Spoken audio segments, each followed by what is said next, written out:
ఒకే దేశంగా, ఒకే ప్రజ, ఒకే చట్టంగా ఈ గణతంత్ర వేడుకలు జరుపుకోవాలన్నదే ఆనాటి నుంచి ఈనాటి వరకు ఉన్నది. కాబట్టి భారత ప్రజలందరూ కూడా ఒకటే నిరూపించుకోవడానికి ఈ గణతంత్ర వేడుక. బీజేపీ జిల్లా అధ్యక్షులు మేడపాటి రవీంద్ర సూచనల మేరకు గాజువాక నియోజకవర్గం కోఆర్డినేటర్ కరణంరెడ్డి నరసింగరావు ముఖ్య అతిథిగా పాల్గొని వాడవాడలా గణతంత్ర దినోత్సవ వేడుకలు ఘనంగా నిర్వహించారు. ఈ సందర్భంగా ఆయన మాట్లాడుతూ 1950వ సంవత్సరం జనవరి నెల 26వ తేదీన మన భారతదేశ రాజ్యాంగ నిర్మాత డాక్టర్ బి.ఆర్. అంబేద్కర్ గారు రచించిన రాజ్యాంగము ఆచరణలోకి వచ్చిందనన్నారు. మనకు ఆగస్టు 1947 15న అర్ధరాత్రి స్వాతంత్ర్యం వచ్చిందని, కానమనకు అసలైన స్వాతంత్ర్యం 1950వ సంవత్సరం జనవరి 26వ తేదీనేనన్నారు. మన రాజ్యాంగం అమలులోకి వచ్చిన ఈ రోజుని ప్రతి భారతీయుడు గణతంత్ర దినంగా ప్రతి సంవత్సరం ఘనంగా జరుపుకుంటామని తెలిపారు. దేశ ప్రధాని నరేంద్ర మోదీ రాజ్యాంగాన్ననుసరించి సురక్షమైన సుపరిపాలన అందిస్తున్నారని గుర్తుచేశారు. ఈ కార్యక్రమంలో నాయకులు బాటా శ్రీను, గూటూరు శంకరరావు, బొండా అచ్చుబాబు తదితరులు పాల్గొన్నారు. గణతంత్ర దినోత్సవం నిర్వహిస్తుంటారు. ముందుగా ఆయనకి ప్రత్యేకమైన ధన్యవాదాలు తెలియజేస్తున్నాను. మరి మీ అందరికీ తెలిసిన విషయమే, మనకి స్వతంత్రం 1947 ఆగస్టు 15వ తేదీన వచ్చింది.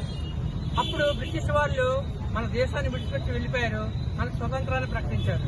కానీ అసలైన స్వతంత్రం ఎప్పుడంటే 1950 సంవత్సరం జనవరి 26వ తేదీ మన రాజ్యాంగ నిర్మాత డాక్టర్ బి.ఆర్. అంబేద్కర్ గారు మన దేశ పౌరులకు ఉన్నటువంటి హక్కులన్నీ కూడా మరి రాష్ట్ర ఒక రాజ్యాంగాన్ని నిర్మించారు. ఆ యొక్క రాజ్యాంగాన్ని అవలంబిస్తూ ఈ రోజు నుంచి జనవరి 26వ తేదీ 1950 సంవత్సరం నుంచి కూడా మనల్ని మనం పరిపాలించుకుంటున్నాం.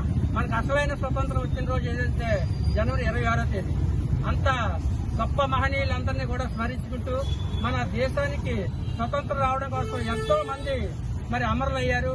వారి యొక్క ప్రాణాల త్యాగమూలమే మనకి ఈ రోజు స్వతంత్రాన్ని మనం స్వేచ్ఛగా భారతదేశంలో జీవించగలుగుతున్నాం.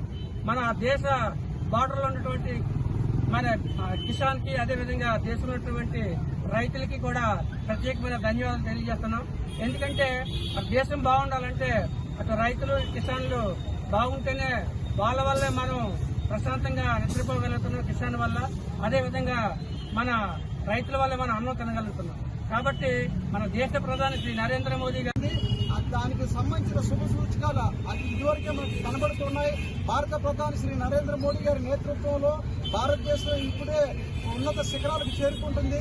ప్రపంచ దేశాలు మనసేటు చూస్తున్నాయి. ఈ రోజు ప్రపంచానికి వ్యాక్సిన్ ఇవ్వగలుగుతున్నాం. కొన్ని దేశాలు, చైనా లాంటి దేశాలు రోగాలను అందిస్తుంటే భారతదేశం దానికి రెమెడీని అందిస్తుంది. ఇంత గొప్ప చరిత్ర కలిగిన దేశం.